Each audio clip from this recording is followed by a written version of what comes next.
Surat As-Syams ayat pertama. A'udzu billahi minasyaitonir rajim. Bismillahirrahmanirrahim. Wasyamsi, demi matahari. Demi matahari. Waduhaha, dan sinarnya matahari. Jadi waduhaha artinya dau'iha, sinarnya. Jadi kalau makna aslinya waduhaha itu ya waktu duha, ya waktu pagi itu. Tapi maksudnya adalah sinarnya. Jadi waduhaha artinya doi'iha. Jadi sinarnya matahari. Dan demi sinarnya matahari. Jadi ini adalah sumpahnya Allah. Jadi Allah sendiri itu tidak mungkin bohong, kan?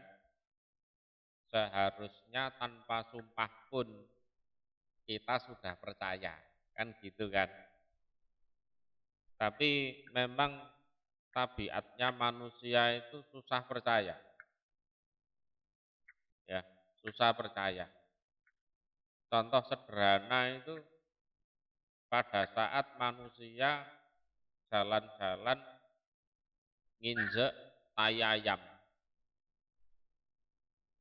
Jadi kepidek niku ya jane wis krasa plenyek ngono kan. Terus dilihat. Dan dilihat itu ya tai ayam betulan. Itu pun masih disentuh, dicium gini kan. Saking ora percayane menungso. Ya kan? Atau naik sepeda. Dengar letusan dor. Terus sepedanya juga mulai oleng. Dilihat bannya juga kempes. Itu pun masih dipencet bannya. Untuk meyakinkan bahwa bannya itu sudah meletus kan gitu. Jadi Allah tahu betul karakternya manusia itu tahu betul. Ya, susah untuk percaya. Ya, susah untuk percaya. Jadi Allah sendiri itu sebenarnya ya tidak mungkin bohong. Ya, firman-firmannya pasti benar. Itu pun Allah masih bersumpah. Sik kurang apa jane. Ngono menungsone sik durung percaya ya memang ya kebatut menungsone iku sing kebatut. Wal qamari, dan demi rembulan. Dan demi rembulan. Idza talaha, ketika mengikuti atau istilahnya nyanding. Kalau bahasa Jawanya itu nyanding. Atau nggandengi atau membersamai apa rembulan pada matahari. Demi rembulan yang mana rembulan itu selalu mengiringi matahari. Mengiringi itu bukan kok terbit bersama, itu tidak. Artinya pada saat matahari terbenam, rembulannya muncul. Jadi artinya adalah tabi'aha tolian inda guru biha. Jadi rembulan mengiringi matahari itu artinya adalah rembulan itu terbit pada saat matahari terbenam. Jadi tabi'aha tolian inda gurubiha. Jadi gandengi matahari artinya rembulan itu muncul terbit pada saat matahari sudah terbenam.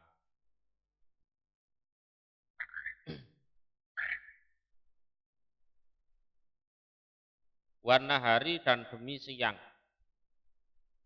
Demi siang. Idza jallaha ketika menampakkan apa siang ha pada matahari. Jadi birtifaihi karena memang matahari posisinya ada di atas kita. Demi siang ketika siang itu memunculkan matahari. Ini karena posisinya memang ada di atas kita mataharinya. Muncul terang dan kita bisa melihatnya. Walaili dan demi malam. Demi malam. Idza yaksaha ketika menutup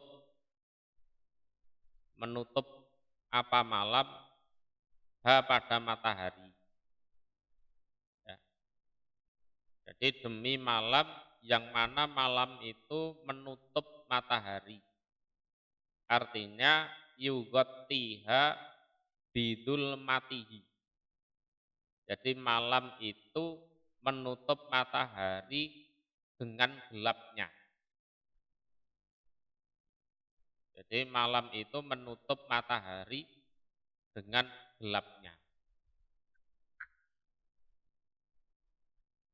Itu walaili idza yaksaha. Wasamai dan demi langit. Dan demi langit.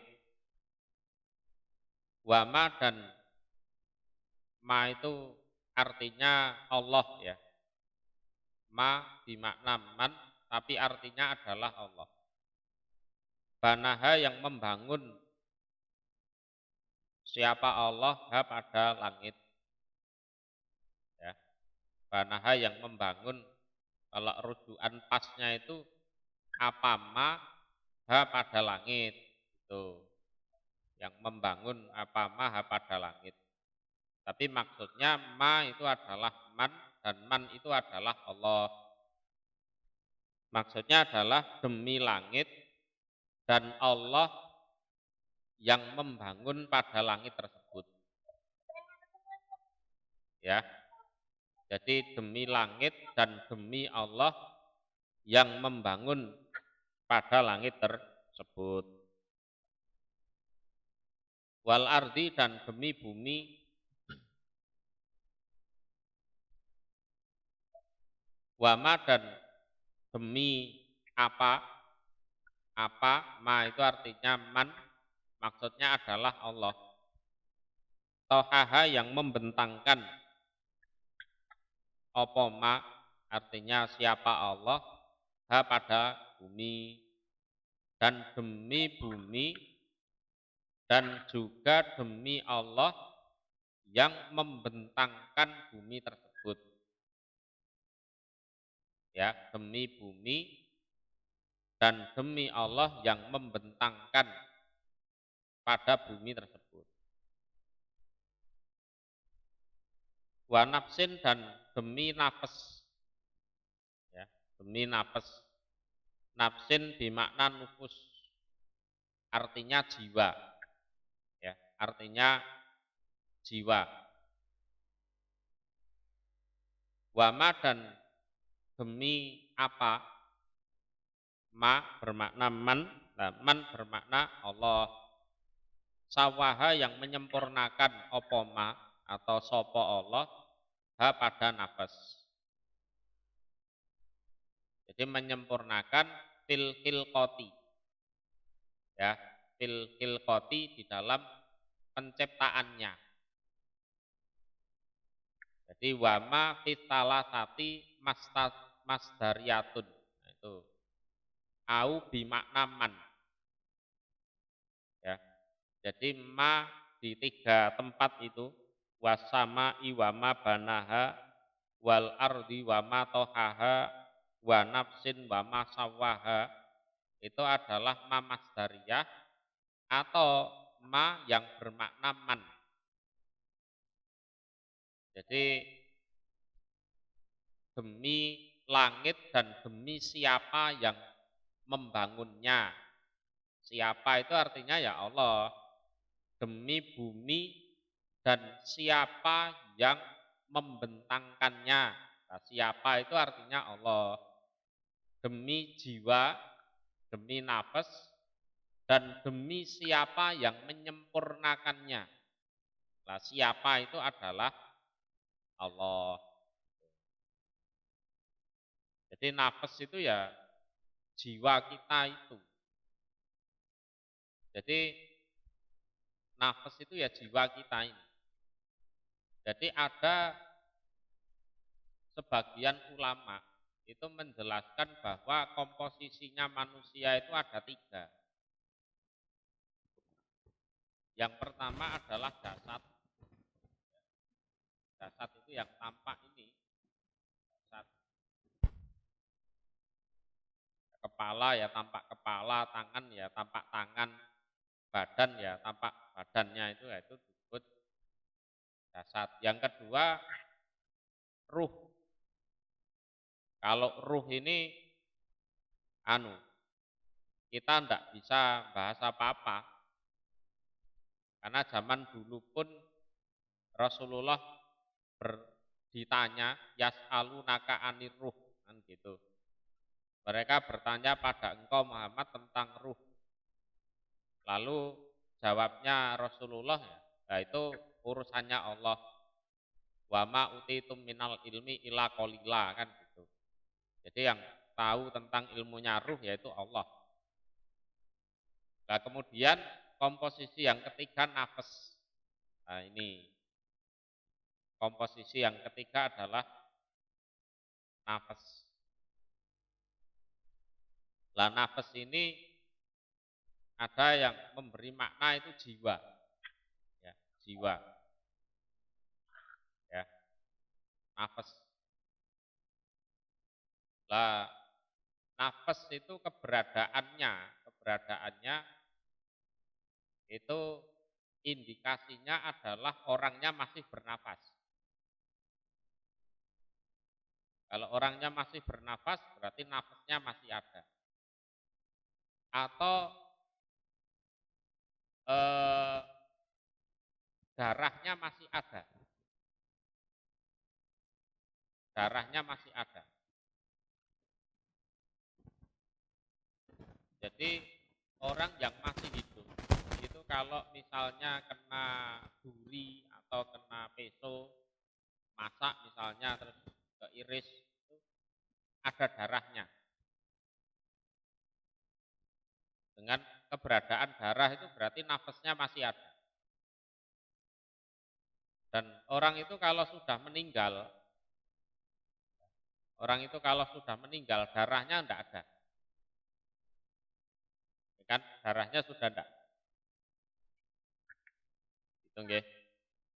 Kemudian juga ditandai dengan dinginnya jasad. Jadi kalau nafasnya itu sudah tidak ada, jasadnya itu dingin sudah. Detak jantungnya berhenti. Kita bahas lebih dalam ya, biar jelas nih. Jadi ada 3 komposisi itu tadi ya. Pertama jasad, yang kedua ruh, yang ketiga nafas. Ya, kalau jasad ya yang bisa kita lihat ini. Kalau ruh itu sudah tidak usah dibahas. Kalau nafas ini yang kedatangan mati itu ya nafas itu. Jadi ada dalil di Al-Qur'an kullu nafsin dha'iqatul maut, kan gitu. Kullu nafsin dha'iqatul maut. Jadi setiap nafas setiap jiwa itu adalah ngincipi kematian. Ya, ngincipi kematian. Jadi kematian datang pada seseorang itu menjumpai nafasnya. Nah, nafas itu kalau sudah dijumpai kematian, maka dia akan mati. Ya, dia akan mati. Jantungnya berhenti, nafasnya berhenti, darahnya sudah tidak mengalir lagi, kemudian badannya anyep. Ya, badannya anyep. Sudah. Itu. Lah, kalau kita ditanya perbedaannya, karena ada hadis itu menjelaskan begini, an-naumu akul maut. Jadi an-naumu akul maut. Jadi tidur, ya tidur itu adalah saudara kematian. Jadi tidur adalah saudara kematian. Berarti ada sisi persamaan, tapi juga ada sisi perbedaan. Sisi persamaannya adalah ruhnya sama-sama diambil. Ya, ruhnya sama-sama diambil. Itu persamaannya. Antara orang tidur dan orang mati. Ruhnya sama-sama diambil. Kemudian perbedaannya adalah kalau mati itu nafasnya sudah tidak ada. Kalau tidur nafasnya masih ada. Gitu. Nah, tidur itu ya badannya masih anget, nafasnya masih ada, kemudian jantungnya masih berdetak, keringatnya ya masih bercucuran, ya kan. Terus umpama kena peso atau kenapa itu darahnya masih mengalir. Tuh. Jadi sisi persamaannya adalah ruhnya sama-sama diambil. Nah, kemudian sisi perbedaannya kalau mati itu nafasnya sudah tidak ada, kalau tidur nafasnya masih ada. Kemudian pada saat ini contoh ya, contohnya itu pada saat wanita hamil. Wanita hamil itu di usia kandungan baru 3 bulan atau 4 bulan itu sudah ada detak jantung. Ya, sudah ada detak jantung, kadang bayinya mancal-mancal gitu kan. Ya, itu memang jasadnya sudah ada, nafasnya sudah ada, tapi ruhnya belum ada. Ruh baru ditiup nanti kurang lebih 6-7 bulan. Gitu ya. Ya. Jadi usia 4 bulan itu sudah ada gerakan, sudah ada bayinya mancal-mancal, kadang kan gitu, yang hamil kan ceritanya seperti itu. Detak jantung ya sudah ada, tapi bagaimanapun ruhnya belum ada. Ruh itu nanti nunggu 6-7 bulan sekalian. Nah, ditiup ruh sekalian ditentukan itu. Ya, ditentukan takdirnya. Ini rezekinya seberapa, ajalnya seberapa, kemudian umurnya nanti berapa, ya kan, nanti orang ini atau anak ini jadi orang yang beruntung apa celaka, nah, gitu. Maka ya adat-adat Jawa itu ada istilah mitoni. Jadi 7 bulan lah, 7 bulan itu ya memang itu menyambut ya istilahnya ndongani ben ben pas ditiup ruhnya itu ya ditentukan takdir yang baik kan gitu kan. Itu maksudnya seperti itu.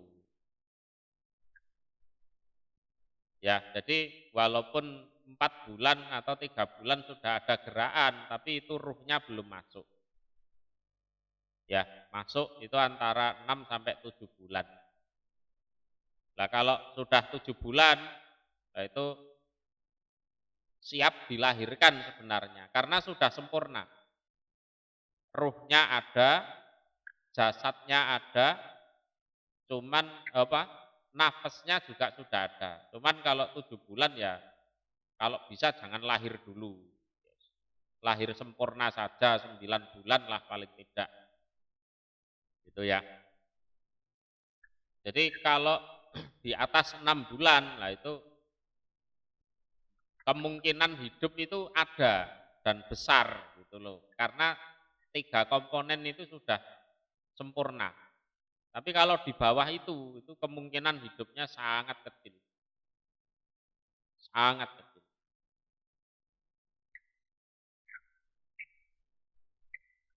Nah, di sini Allah bersumpah demi nafas, demi jiwa, ya, dan demi siapa yang menyempurnakan jiwa itu. Lah siapa? Ya Allah. Gitu loh. Lah siapa? Ya Allah yang menyempurnakan. Fa'alhamaha, kita lanjutkan. Maka memberi ilham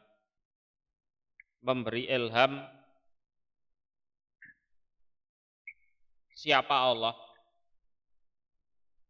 Memberi ilham siapa Allah? Alhama itu memberi ilham. Ha pada nafas, pada jiwa itu. Fujuraha pada kedurhakaannya nafas. Watakwaha dan ketakwaannya nafas. Ya, dan ketakwaannya nafas. Nah itu. Kemudian setelah nafas itu disempurnakan dan lahir ke dunia, singkat ceritanya kan begitu. Allah memberikan ilham kepada nafas tersebut, ilham durhaka maupun ilham takwa. Ya, ilham durhaka maupun ilham takwa. Paling tidak manusia itu mengenal mana jalan yang baik dan mana jalan yang buruk. Ya, mana jalan ketakwaan dan mana jalan kedurhakaan. Paling tidak mengenal itu. Ya. Lah tergantung nanti dia pilih ngikut yang mana. Pilih yang jalur takwa, berarti dia jadi orang benar, ya.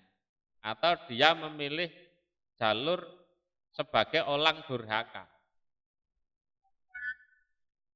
Jadi sedurhaka-durhakanya orang itu, dia sebenarnya paham mana jalan yang benar.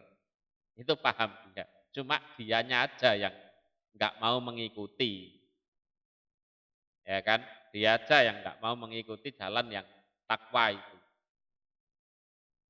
Apalagi orang yang baik, ya kan? Dia juga tahu itu mana jalan durhaka itu dia tahu. Iki nek aku ngene engko dadi wong apik, iki nek aku ngene engko dadi wong elek, iki ngerti jane. Ya, jane itu ngerti. Lah, ayat 1 sampai ayat 8 ini adalah sumpahnya Allah. Sumpahnya Allah. Lah, kemudian sebagai jawaban sumpah, ini adalah ayat berikutnya, yaitu ayat 9. qad aflaha, sungguh beruntung atau pasti beruntung. Ya, pasti beruntung. Sapa man siapapun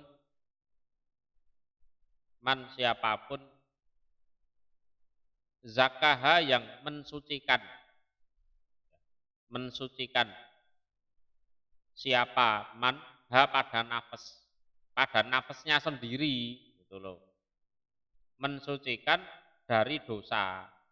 Jadi toharoha minam dunub, jadi dia mensucikan jiwanya sendiri dari dosa gitu nggih. Jadi isinya sumpah adalah pasti beruntung siapapun yang mensucikan nafasnya, mensucikan jiwanya dari dosa. Karena dosa itu bagaimanapun najis. Ya, bagaimanapun najis. Apalagi dosanya berbentuk kemusyrikan. Ya, innamal musyrikuna najasun kan gitu. Jadi orang-orang musyrik itu najis. Najis apa ya? Najis hatinya itu. Lah bentuk najisnya apa ya? Kemusyrikannya itu. Saking najisnya itu sampai tidak boleh masuk Masjidil Haram. Ya kan gitu. Belum lagi najis-najis yang lain. Dosa-dosa yang di bawahnya syirik gitu. Nah, orang kalau dia peduli pada nafasnya, tentunya dia akan berusaha membersihkan, mensucikan nafas itu dari berbagai bentuk dosa. Ya, berbagai bentuk dosa. Termasuk najis itu adalah minum khamr. Itu contohnya. Jadi khamr itu kan haram. Lah, kalau itu haram, berarti khamr itu najis. Ya kan? Kena tangan gitu aja. Ini hukumnya najis, harus disucikan. Apalagi diminum. Berarti najisnya itu campur dengan ya badannya, dengan ruhnya, dengan jiwanya itu. Maka ada hadis itu menjelaskan begini. Barang siapa yang minum khamr, maka 40 hari kemudian, sampai 40 hari kemudian, itu sholatnya tidak diterima. Padahal umpama dia minum khamr sekarang, mabuknya sekarang, besok itu dia sudah sadar. Tapi 40 hari ke depan itu sholatnya tidak diterima. Kenapa? Ya dia sengaja memasukkan najis ke dalam tubuhnya. Ya kalau najisnya di luar kena tangan atau kena kaki ya itu masih gampang disucikan. Jadi badan itu butuh waktu 40 hari untuk mensucikan najis dari khamr yang dia minum itu. Nah orang itu kalau di dalil yang lain, orang itu kalau sudah berani minum khamr, dia sudah berani melakukan dosa apa saja. Jadi al-khamru jima'ul ism. Dalilnya seperti itu. Jadi khamr itu adalah kumpulan dari berbagai dosa. Artinya orang yang sudah minum khamr, berani minum khamr, dia akan berani melakukan dosa apa saja. Ya karena ya jasadnya, ya nafasnya, ya ruhnya itu sudah dia kotori sendiri. Ya, sudah dia kotori sendiri. Termasuk mengkonsumsi barang haram. Nah, itu juga membuat nafas itu tidak suci lagi. Ya. Jadi di hadis dijelaskan apapun daging atau darah ya, yang itu tumbuh dari barang haram, annaru aula bihima. Itu neraka yang lebih berhak pada daging atau darah tersebut. Jadi contoh aflahaman zakaha itu seperti itu. Ya. Yang perlu dijauhi adalah kemusyrikan, karena memang nasnya jelas innamal musyrikin najasun, termasuk yang haram khomer jangan dikonsumsi karena itu nanti ya mengotori jiwa, termasuk ada rijsun min amali syaiton. Nah itu kan pajak tanibuhu, termasuk apa itu tadi, khomer, terus judi, kemudian apa, penyembahan berhala dan lain-lain. Nah itu jadi rijsun min amali syaiton. Nah itu supaya dijauhi karena memang mengotori. Jadi hal-hal yang membuat kotor jiwa harus dijauhi betul.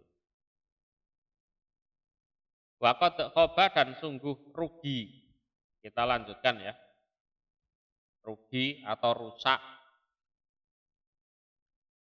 Ya, waqad khoba, dan sungguh rugi, khoba bermakna khosiro. Rugi. Sopoman siapapun, dasaha yang menenggelamkan, ngeblesake, cara Jawane ini ngebleske, ya. Menenggelamkan, membenamkan, mengotori juga bisa. Dia orang pada nafas, ya. Mengotori dalam kemaksiatan.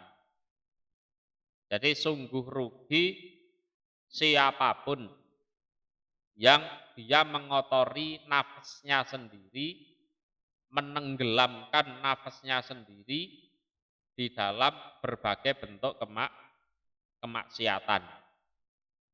Ya. Itu rugi. Nah, kemudian Allah menggambarkan ini orang rugi, orang diseksa karena mengotori nafasnya itu, yaitu di ayat 11 dan seterusnya itu. Kadzabat, mendustakan. Sopo samudu, kaum Samud. Mendustakan rasulaha, solihan. Jadi mereka mendustakan utusan Allah yang diutus di kalangan mereka yang namanya Nabi Soleh. Nah, jadi jiwa itu kalau sudah terlanjur kotor akan menolak kebenaran. Sebagaimana kaum Samud mendustakan nabinya, yaitu Nabi Soleh. Bitaqwaha, sebab kedurhakaannya kaum Samud. Sebab kedurhakaannya kaum Samud. Sebab pelanggarannya atau kemaksiatannya kaum Samud. Nah itu, jadi banyak melakukan kemaksiatan, banyak melakukan dosa, akibatnya nafasnya atau jiwanya kotor. Saking pekatnya kotoran itu, sehingga pada saat ada Rasul datang ke situ, ya, dia dustakan. Itu dia dustakan. Itu bahayanya di situ. Jadi ya perlu dicek juga ini, ya. Ya, perlu dicek. Ini orang ini kok apa kandhanane angel, tuturane angel, dikon ibadah kok ya abot. Terus dikon nglakoni apik iki kok ya angel. Orang itu ya entah kita sendiri atau orang lain. Nah, itu bisa jadi ya itu karena jiwanya kotor itu tadi. Ya. Id ketika itu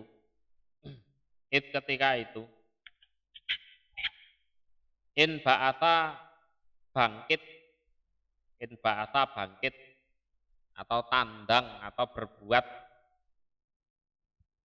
sopo askoha lebih celakanya kaum Samud, lebih celakanya kaum Samud. Namanya Qudar bin Salif. Ya. Jadi ketika itu paling celakanya kaum Samud itu bangkit berbuat apa? Menyembelih ontanya Nabi Soleh. Ya, ontanya Nabi Soleh. Jadi di Jalalin dijelaskan wasmuhu Qudar bin Salif, lebih lengkapnya gitu.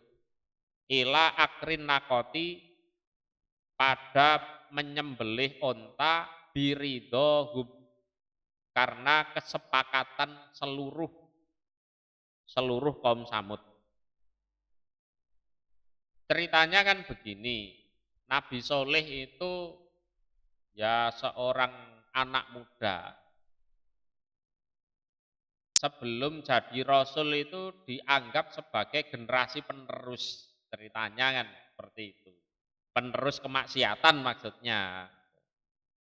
Lah kok oleh Allah malah diberi mandat sebagai seorang utusan. Diutus pada mereka, nah mereka nggak percaya. Kalau kamu betul utusannya Allah, buktinya apa? Nabi Soleh kan ditantang seperti itu. Nah, kemudian sebagai bukti atau ayat mukjizat bahwa beliau adalah utusan Allah, maka keluarlah onta dari batu. Itu ceritanya. Jadi keluar onta dari batu. Ya sesuai permintaannya kaum Samud itu. Mana buktinya kalau kamu utusan Allah? Nah, terus itu tadi keluar onta dari batu. Cuman begini, di situ ada suatu sumur yang mana minumnya gantian. Jadi 1 hari untuk minum ontanya, 1 hari untuk minum kaum Samud.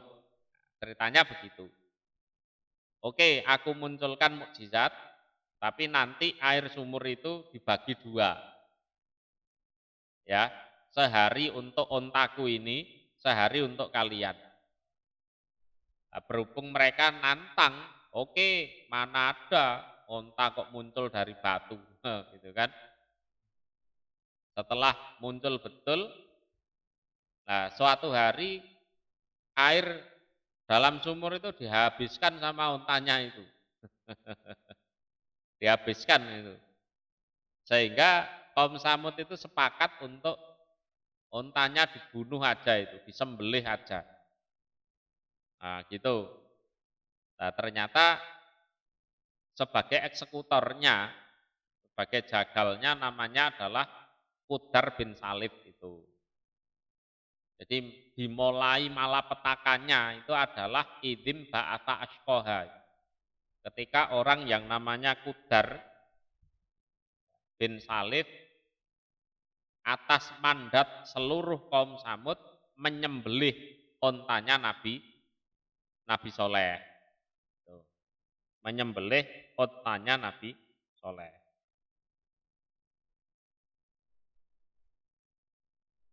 Tuh, idzin ba'atha ashqaha. Jadi wasmuhu Qudar ila akrin nakoti biridohum. Fakola maka berkata,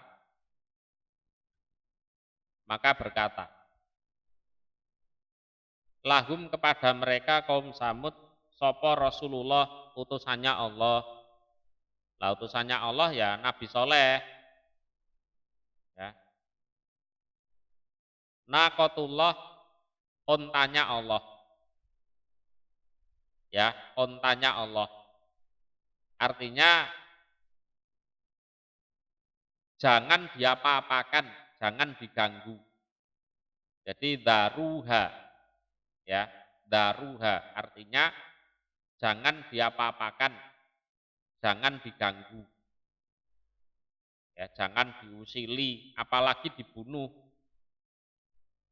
Ini kan yang kalian minta, ya sudah ini onta dari batu. Ini ontanya Allah, jangan diapa-apakan. Wasukoyaha dan minumnya onta, ya, minumnya onta. Jadi surbaha tiyaumiha wakanalaha yaumun walahum yaumun. Seperti saya jelaskan tadi. Nah, onta ini kalau minum juga jangan diganggu. Jadi dia punya jatah khusus ya dalam sehari. Jadi air sumur ini sehari untuk si onta, sehari untuk kalian. Nah, jangan diganggu, jangan diusili. Itu perjanjiannya memang seperti itu. Salahmu dewe njaluk mukjizat-mukjizat sing aneh-aneh. Ket awal percaya nek aku utusane Gusti Allah lah ya wis. Aman kowe iso ngombe banyu sumur bendina. Lah kowe leren aneh-aneh ora percaya karo aku, leren njaluk ayat mukjizat, ya wis iki ayat mukjizate. Unta metu saka watu, lah engko nek jatahe ngombe aja diganggu. Wis. Itu akhirnya malah disembelih. Nah, gitu kan. Fakat dabuhu. Nah, kita lanjutkan ya. Fakat dabuhu maka mendustakan mereka hu pada utusan Allah. Ya, mendustakan mereka hu pada utusan Allah. Sampai mbok beleh, ya, sampai mbok apa-apake, engko disiksa karo Gusti Allah. Langsung siksane kontan kan gitu kan. Lah diomongi seperti itu enggak percaya. Siksa-siksa apa? Wis karuan dibeleh ngono ae dipangan bareng untane. Itu ya. Diancam siksa ndak mau percaya. Ya. Jadi fakat dabuhu itu artinya fi qaulihi dzalika anillah al murattab alaihi nuzulil adab bihim in khalafuhu. Artinya mereka tidak percaya omongannya Nabi Soleh kalau onta itu betul-betul dari Allah dan kalau diganggu langsung akan menghadirkan siksaan. Itu mereka tidak percaya. Iki paling dudu teko ngene Gusti Allah. Iki paling anu iki. Soleh iki anu belajar sulap iki. Seolah-olah ontanya keluar dari batu. Nah iki teko nggone Gusti Allah kaya ane ra mungkin. Wis ayo dites saya dibeleh kok dagingnya dipangan bareng. Oh malah ngono. Iya kan? Malah gitu. Nah, karena memang sejak awal enggak percaya. Sejak awal kami tidak percaya kalau soleh itu utusan Allah. Sehingga kami pun tidak percaya kalau onta ini dari Allah. Kalau onta ini dianggap mukjizat, kami tidak percaya. Ini paling ya sulapan niki paling. Sulapannya soleh dewi. Ya kan? Sehingga kalau kita sembelih onta ini, nggak mungkin akan ada siksa dari Allah. Gitu kan? Akhirnya disembelih itu. Fa'aqaruha, ya, maka menyembelih mereka pada unta, ya, termasuk salah satu tujuannya biar mereka bisa menguasai kembali sumur itu, ya, qataluha liyas lama lahum ma'asur biha. Jadi biar bisa menguasai kembali jatahnya unta itu tadi. Wis gak unta-untawan, beleh ae. Mosok kene butuh ngombe leren ngenteni sesuk. Ya kan? Butuh ngombene saiki ngenteni sesuk. Ah mending untane dibeleh. Gitu.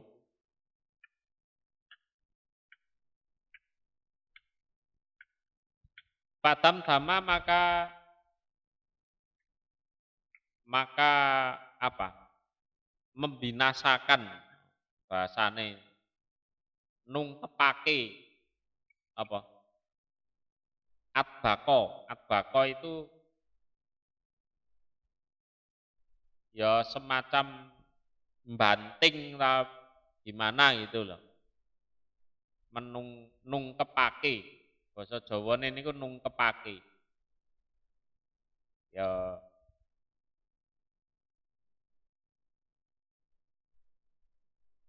ya nungkepake artinya ya menyiksa atau membinasakan gitu.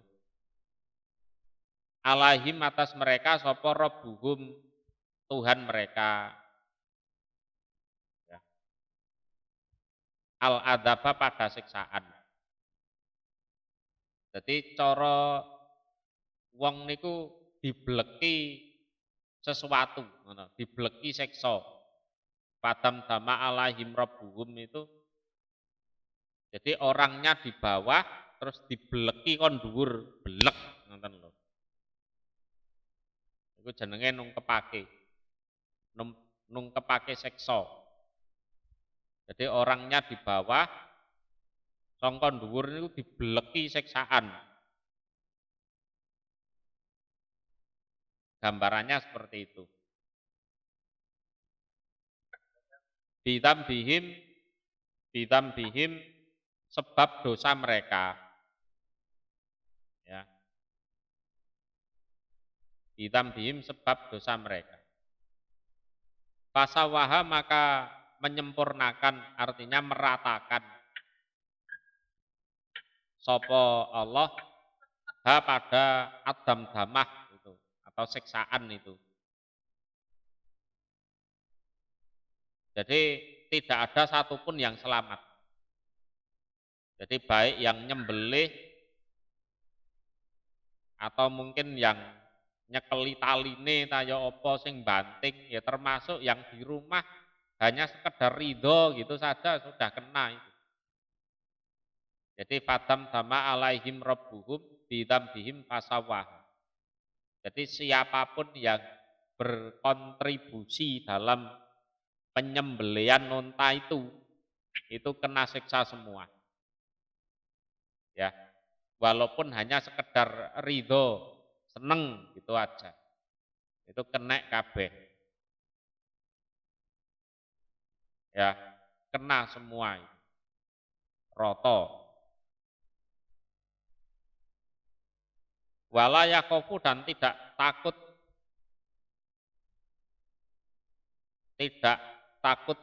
sapa Allah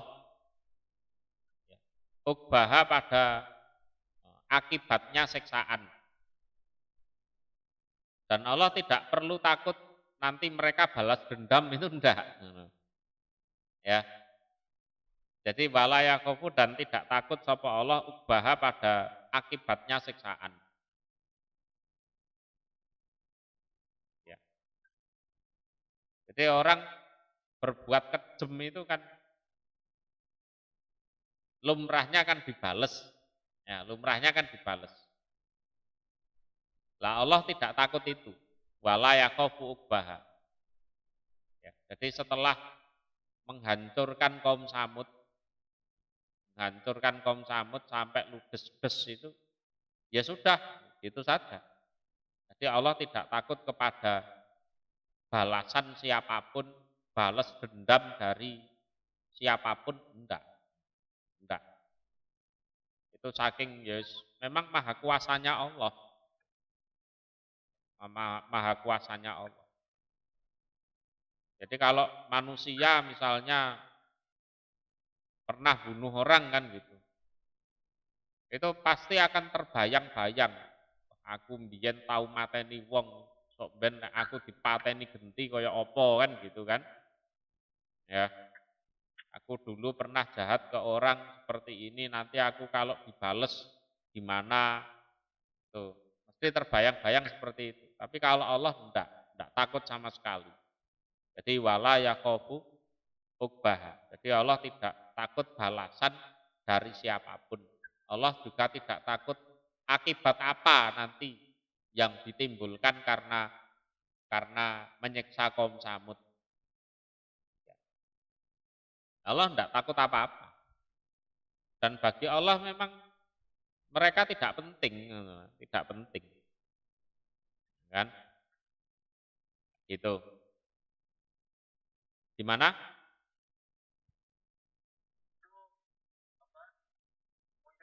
Jadi onta itu munculnya memang dari batu. Ya, ya muncul dari batu. Yes, kalau entah itu muncul dari batu itu onta bayi atau langsung besar, di Al-Quran tidak menjelaskan spesifik itu. Ya, ya memang anu di waktu itu ada kesepakatan seperti itu.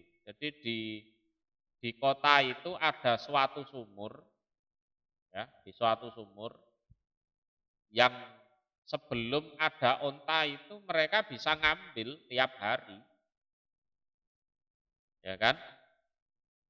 Terus begitu Nabi Soleh mengaku sebagai utusan, mereka akan nuntut kepada Nabi Soleh, kalau kamu betul-betul jadi utusan Allah, mana buktinya kan gitu. Buktinya ndi nek kowe iki utusane Gusti Allah, buktinya apa? Oke, aku munculkan buktinya, tapi nanti sumurnya gantian. Mereka yang menyanggupi, oke. Karena memang sejak awal tidak mungkin ada, onta keluar dari batu itu tidak mungkin ada kan.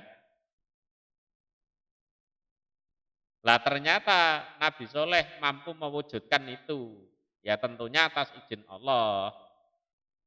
Lah setelah muncul betul ontanya, akhirnya mau tidak mau mereka harus mensepakati. 1 hari untuk ontanya, 1 hari untuk mereka air sumurnya itu. Ya kan? Mau tidak mau mereka harus mensepakati. Lah seiring berjalannya waktu mereka juga kesel juga kan gitu. Wah, mbiyen iso ngombe banyu sumur bendino, saiki leren ngenteni sesuk kan gitu. Leren ngenteni meni. Wis beleh ae ngono. Lah engko nek disiksa karo Gusti Allah piye? Ah, ora enek siksa. Wong sejak awal kami ndak percaya kalau soleh itu utusan Allah kok. Ya kan? Umpama ada unta keluar dari batu itu paling ya sulapane soleh dewi, ya kan? Ya setiap rasul kan memang dituduh tukang sihir.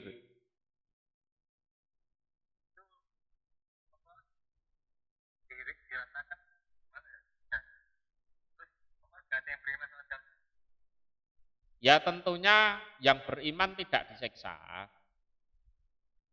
Ya.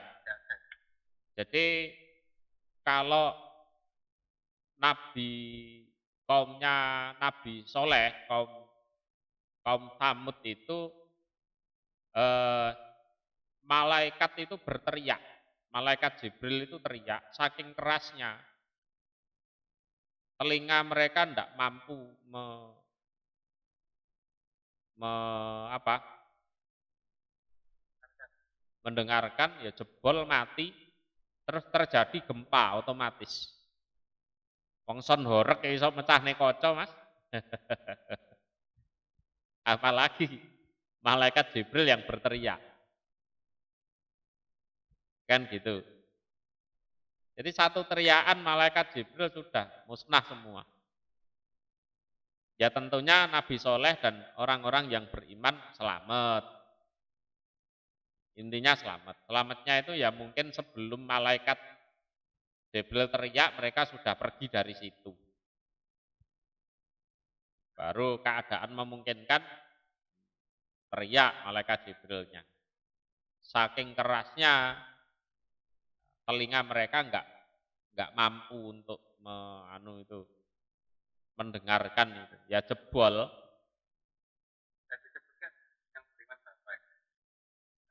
Kalau soal penyebutan berapa jumlah yang beriman itu biasanya kisah Israiliyat biasanya.